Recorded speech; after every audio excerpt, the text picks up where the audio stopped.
let's look a little bit at some of these early horror games. I was, of course, felt compelled to dive into the history of horror games, see when do these things actually start? And I was kind of looking for really early examples of horror games still in the modern era, but early examples of horror games.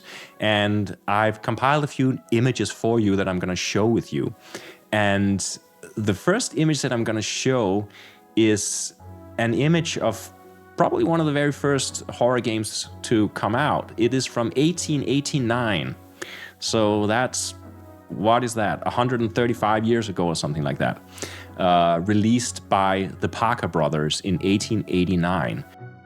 So what you see here is a couple of pages from the Parker brothers marketing magazine from 1889, where they list all the wonderful games that you can buy from Parker brothers. And if you look on the right side of the page, you can see you can buy such games, The Yankee Peddler and My Wife and I. What cherry games. But then on the left side, there is an ad for Ye Witchcraft Game. And now, it's very small on the screen that I am watching here. Perhaps you can read at home. But in case you cannot read at home, let me just read a small excerpt from the description of Ye Witchcraft Game by Parker Brothers, 1889. It says there in the text, "The object of the players is in emulation of the good old spirit of 1692 to capture as many witches and their able assistants, the Black Cats, as possible." So they are basically, it's a card game, right? And they're basically putting the players on the side of the witch hunters, and the goal is to capture as many witches as possible, because we know, of course, that these witches were real witches and they deserve to be captured and tortured and burned and killed and defamed and have their families torn apart. So naturally the players are on the side of the witch hunters, and also notice the framing, the emulation of the good old spirit of 1692. It's such a cheery game, and I'm happy to report that even though in today's ears, this sounds supremely insensitive, that the game was actually discontinued after a few years for being too controversial. So there you have it. Even in 1889, there were forces who felt that maybe stepping into the shoes of a witch hunter and burning witches wasn't, such a great theme for a game. So I don't know the particulars of why it was withdrawn. All I know is that it's said that it was because of sensitivity issues. And that is also one of the reasons that we know very little about this game today. I haven't been able to find a copy anywhere, so I can basically only show you the card there on the left page. This is one of the cards from the game where you play as the good old witch hunters. So this was Parker Brothers in 1889, and as you can see, not a very successful story, and it was very much a tongue-in-cheek game, of course. It was supposed to be an innocent card game, but someone probably felt that it was going a little bit too far in its theme.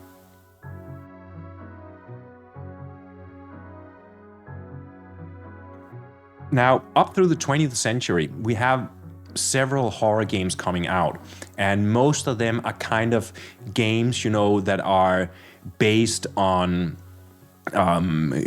popular movies and franchises like Frankenstein games or Dracula games or these kind of things. And they're all like commercial games, very cheap, very poorly done, and just, basically throwaway games. So certainly not games that would take themselves seriously. But I do want to look at a few examples just to give you an idea of how they actually looked. And one of them here is the Addams Family game. You remember the TV series, The Addams Family, which launched in the 60s and was rather unsuccessful and was discontinued after, I think, just a season or two.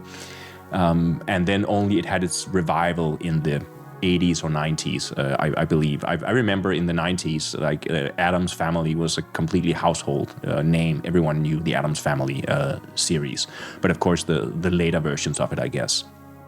Now, this game came out in 1964, and it really belongs to that whole genre sort of cheap games made off television shows or other franchises. And you can see here, if you look at the game board, that it's really just a roll and move game where you have the different characters, and each character follows their own track.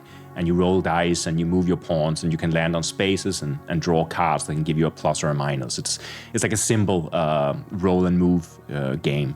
Nothing really too interesting about it. And it's from 1964. So, and at this time there is nothing horror that takes itself seriously, and there's no fantasy, remember, yet either, to sort of any extent that is worth mentioning. So it is only when we go a little further. Oh yeah, I have this example as well from 1970. So this is 6 years later, and I chose this example because I think many of you may actually know it. So Haunted House, it came out in 1970. It was originally called Witch, meaning, witch. How do you explain that? So witch as in witch of several, and witch as in female sorcerer or wizard. So witch. And I guess because it sounds silly and it's difficult to actually hear exactly what it means, this game was quickly changed to Haunted House. And this is a game that I grew up playing, not in the Haunted House version as you see here. This is the original cover of this one from 1971. But I grew up with a later cover that was popular in the 80s when it was called Ghost Castle in English. I played it in Danish as Spøgelseslottet. And this was a favorite game because it had this element of a mechanism. There is the tower in the center, and the game board is partitioned into 4 quadrants. And then you drop a skull down the top of the tower, and it rolls out in one of 4 directions, and something happens on one of the quadrants. So maybe an axe comes down and chops one of the character, or the skull rolls down a set of stairs and tumbles over a character. And if your character is knocked out by one of these effects, it has to go back to the latest save point that it was on. So this was a very random but really fun game as a kid, of course, because of this mechanism with the skull. And unfortunately, I don't have the game anymore, but I actually wish that I had kept it because I would like to give it a spin again. So now I'll probably have to go find it somewhere on the used games market. I don't know what it's priced at, but probably not that expensive. I think it was a very popular game at the time. I don't know if any of you out there following the stream have experiences of playing this game or remember it, or perhaps just remember the cover. It was released in many languages in many different countries. But again, of course, just a fun, non-serious horror game with a big bit of spooky effects from 1970, but really a smash hit that continued to be popular for several decades after it was created. Now, if we move into 1981, that's 10 years later, we have here TSR, which also released Nightmarehouse that we're playing tonight, and TSR put out a game in 1981 called Vampyre, and you can kind of see from the cover it looks a little bit silly, and it is also a little bit silly, but I think at least it's an attempt at moving in a direction of something where everything is not just about cracking joke. And it's an interesting game in that it presents itself as a children's game, and it is really just a roll and move game, but it has elements that clearly shows that the TSR designers were war game designers, because the game is really played in 2 phases. And the first phase, the board game, looks like this. So it's a real sort of classical hexagonal war game look, of course, kind of cartoonish. So it's telling you that it's not taking itself too seriously, but still, hexagons. To me, hexagons, that's always serious. Like, you don't have light hexagonal games. This has all this feel of, oh my God, there's gonna be little dice cut counters with numbers on them for movement and defense and attack and morale and you know not what. This is not as complicated as that, but you start actually by traveling around Transylvania, and the players are, it's kind of a semi-co-op game, I guess, where the players are trying to find Dracula and kill him, and whoever does so wins the game. So it's a kind of a race to be the one who goes down in history as the guy who took out Dracula. So, yeah, that's kind of what you can win. I guess if you don't win, it's okay if someone else takes out Dracula, unless it's very important for you to have sort of your name stamped on the diploma saying that it was me who killed Dracula. But yeah, there you go. So on this first map, there will be, I think, 3 coffins around the map, and the players have to go around and find these coffins, and then they have to destroy all the coffins, because that's where Dracula is hibernating. So if you can get rid of the coffins, he has nowhere to go outside his castle, and that can sort of limit his sphere of operations. So once you have found these coffins and destroyed them, the game changes and moves on to a different map, which is now a more sort of a tactical, zoomed-in map of Dracula's castle. And the players are all going to be there, and they're going to move around this house, and they're going to search through the different rooms, finding different obstacles and objects that can help them along their way and so on, until eventually they're going to face off with Dracula, and someone's going to, drive a stake through his heart, and that's going to be it. So a lighthearted roll and move game, which suddenly starts to have elements of modern wargaming in it. And I think that's significant because that is part of what is elevating horror into these light children's game, from these light children's game into something that takes itself a little more seriously. And this is from 1981. So in 1983, which is the year Nightmarehouse came out that we're playing tonight, we also saw the release of Dawnofthedead. I don't know. I included it. I guess it's not strictly a horror game. It's like a zombie game, and zombies always have that, again, quality. Early zombie movies like George A. Romero's Night of the Living Dead series, of which Dawn of the Dead is part. And Night of the Living Dead was very much a sort of political satire. So it had those aspirations that the genre could work as an allegory of something political in the outside world. It was a prism through which to look at the world outside the movie. I think when we come to Dawn of the Dead, everything has gotten pretty silly. Dawn of the Dead is the one that takes place in a shopping mall. Already there, it's so American. A shopping mall in the early 1980s in America, and a lot of zombies, and there you have the perfect setting for your movie, I guess. But anyway, I included it because it's still in the horror genre, I feel, and there are really very, very few games in this period, in the early 80s, that are horror games. So it is an example of a very early game, and when I show you the map now, you can again see the influence of modern hobby wargaming on this genre. So all these squares with numbers in them, and you can just imagine all the little chits and counters that's going to come in there. Zombies, characters, items. You can move around, you can search, you can pick up weapons, you can have modifiers, you can throw dice and look at critical hit tables, and you can take out zombies or be taken out by zombies. And the game is notorious for being extremely difficult, and I've seen several people complain that it's impossible and that the math doesn't add up and you just cannot win.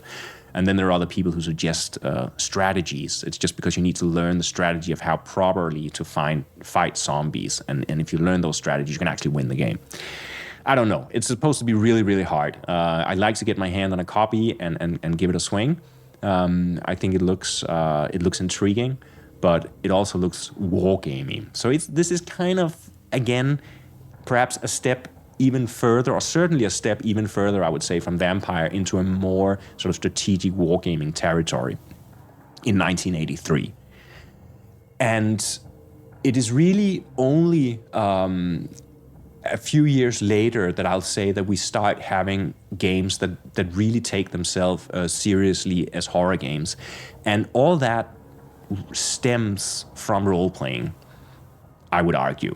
Just as fantasy wargaming was really an attempt at getting a share of the market who were now into fantasy role-playing by transplanting that fantasy theme from the role-playing games to the board games. The same thing was what was about to happen with horror horror board games. And the reason that it took a little longer is probably that the first horror role-playing game to come out was like 7 years after the first fantasy role-playing game. So Dungeons and Dragons comes out in 1974, and in 1981, Chaosium, Chaosium, which has previously released the RuneQuest role-playing game set in the world of Glorantha, which was also the world in which arguably the first real fantasy war game, Red Bear, White Moon, was set. Chaosium releases in 1981 the Call of Cthulhu role-playing game. And I always love to show off my copy of this game. This is the 4th edition. So the first edition is from, you cannot, of course, see my overhead cam, so I have to do like this. There you have it, Call of Cthulhu. This is the 1989 4th edition. So, I mean, that speaks for itself, right? 8 years after the game is out, the first edition is out, we're already at 4th edition. This was a hugely popular role-playing game, and I was completely smitten by it myself. And that was a game that certainly took itself very seriously. There were no jokes involved here. Everything was just horrible. It was cosmic horror without a glint in the eye. And this was way before we started to have this whole Lovecraft Twice Removed movement where it's just about monster bashing. This is really from the time where cosmic horror was about cosmic horror. Interestingly, in the Call of Cthulhu 4th edition here, there is a scenario, which is the first scenario of several in the book. And let me just try to find it. It's just called Haunted House. And that pretty much sets the tone for so many horror games to come, Nightmarehouse included. So here in 1981, we have of course, I'm sitting with the 1989 edition of Call of Cthulhu, so somebody may have to correct me, but I do believe that the Haunted House is the original scenario that was also in the first edition of Call of Cthulhu. If not, my argument completely falls apart and I will walk away in shame. But I'll do that in the comments later when the video is out on YouTube. So this is basically just a 3-page scenario with a floor plan of a house. It's a little difficult for you to see. It doesn't matter. So it's just 3 pages of text and a floor plan, and that's all. And it's a haunted house, and it's basically some real estate agent who is really tired. He wants to sell the house, but it's kind of haunted, and the last person who lived there came to like a bad end. So he wants the player investigators to come and find out what's going on with this house and cleanse it of any evil spirits that may lurk there. And there's so little in it, but it was the first Call of Cthulhu role-playing scenario that I ever played, and I was game mastering it, and I had 2 players, my brother and my cousin, and we spent half a night playing this scenario. We probably played for like 6 hours, and literally it's a floor plan of a haunted house and sort of a few notes on the background and the history of it. But we were so immersed. And I remember preparing for this scenario. I was just a kid and thinking like there's nothing in it. Like they're just going to run through this house and find the ghost, and then that's going to be it. It's going to be super boring. But I set it up and we tried to do it. And it was so scary playing it.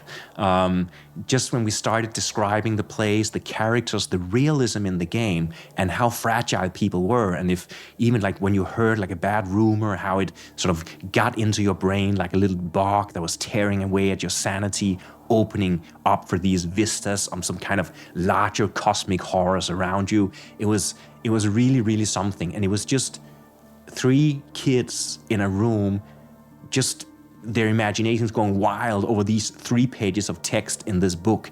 And it got to the point that when we were trying to get to the climax of the story and the characters have to go down the basement and you have to make a dexterity throw. I remember this very vividly. You have to make a dexterity throw to see if you kind of slip on the steps going down into the basement. And at that point, we were so frightened. The characters were, the players were so frightened, but I was frightened too, even though I was telling the story and was kind of in control and knew what was coming. But I was just afraid of going where the story told me to go. So I remember my cousin failing his dexterity throw, and I kind of tried to introduce an element of slapstick of how he slipped on these stairs, and just like he bumped down the stairs on his ass or something and fell on his face, and tried to make it a little funny. But I also remember how completely flat my joke fell, and that nothing could really dispel the sense of horror that we were in at the time. So even if we'd wanted to come out and try to slapstick our way through the ending, it was just not possible. And after, having played for 5 or 6 hours and having this really dramatic, horrifying climax to the game, I was just completely sold on Call of Cthulhu, on horror. Finally, I'd found something that took itself seriously and that expressed everything that I felt was wrong with the universe in a way that made me a completely helpless witness to the ongoing march of the suffering of civilization and mankind. And that was exactly how I felt every night when I was watching the news in telly. So this game completely gave me a voice as a kid. And it also gave voice to a lot of the games that came later. And the next game that I want to show you, therefore, is also... this is the key. Let me just skip this for a moment. And this... Oh, my God, I put more games in here than I even remember. I'm going to skip these. I want to go to this game, Arkham Horror, because this game came out in 1987, and it was made by Sandy Peterson and a couple of other guys, Lynn Willis and Charlie Crank. Lynn Willis was a author of Call of Cthulhu scenarios for sure. The others probably also were. But anyway, it was the Call of Cthulhu franchise, and they made it into a board game. And because it came from the role-playing game, it again had that sense of, let's try to make this for real. Of course, it's a board game. It doesn't even scratch the surface of what the role-playing game did. But they did actually try to inject some kind of seriousness into it. That may not be so apparent when you look at the map here, which is another roll and move map. And you are playing, it's a collaborative game. You're playing as investigators, as if it was a role-playing scenario. And you're running around Arkham, and you're trying to shut down all these gates through which the various cosmic horrors are creeping into the world. And perhaps I should retract a little bit, because while it's true that the game draws on the whole background of the Call of Cthulhu role-playing game, it's perhaps also, when I look at it now and think about it now, right in this moment, here where you first start seeing the cosmic horrors becoming physical beings to a much larger extent than it is in the role-playing game. In the role-playing game, it's always the knowledge that there is something out there, something unfathomable out there. That is really what you're up against. It's not so much the physical thing itself.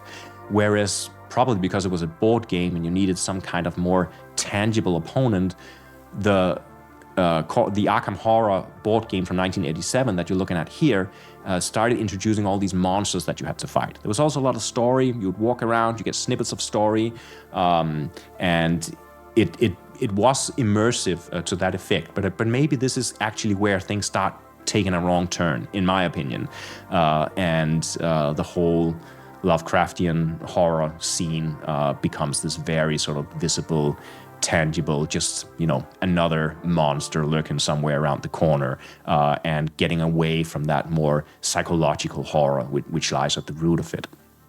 But certainly Arkham Horror is one of the best-known horror games today, especially because it was picked up later and remade. I don't remember if it was Fantasy Flight Games who first picked it up or if it was someone else, but it came out in several editions, a huge game with numerous expansions and a huge following, and one of the most successful horror board games of all times. And I think the only there are a couple of other games who might also compete for that throne of being sort of the most successful horror game of all time. But Arkham Horror is certainly the first of them to come out. The ones that I just skipped before was Chill here, based on another role-playing game called Chill. Chill, the role-playing game, came out in 1984, and Chill, the board game, came out just the year after, 1985. It was a bit of a flop. I remember playing it as a kid, and yeah, it had some heart, and it was actually trying to take itself seriously, but it kind of failed by being a little too cartoonish and sort of a little too random. So it was hard to really immerse yourself in it. And going back to the ones that I also skipped, the other one, The Keep, another game from 1983, which was based on the movie of the same name by Michael Mann, like a movie that flopped pretty big, and so did the game. It's not known to be a very good game. Again, I included it because it's an early game that plays around with themes of horror. And here you have the map, and again, you see some kind of influence from it looks even more like an abstract game than a modern war game. I don't know. I haven't tried it. It sounds as if there might be some fun to be had from it, like the positional gameplay in it, but it's certainly not an immersive horror game by any stretch of the imagination. So let's scoop back these and then just end this little review of early horror board games by mentioning the 2004 classic Betrayal at House on the Hill.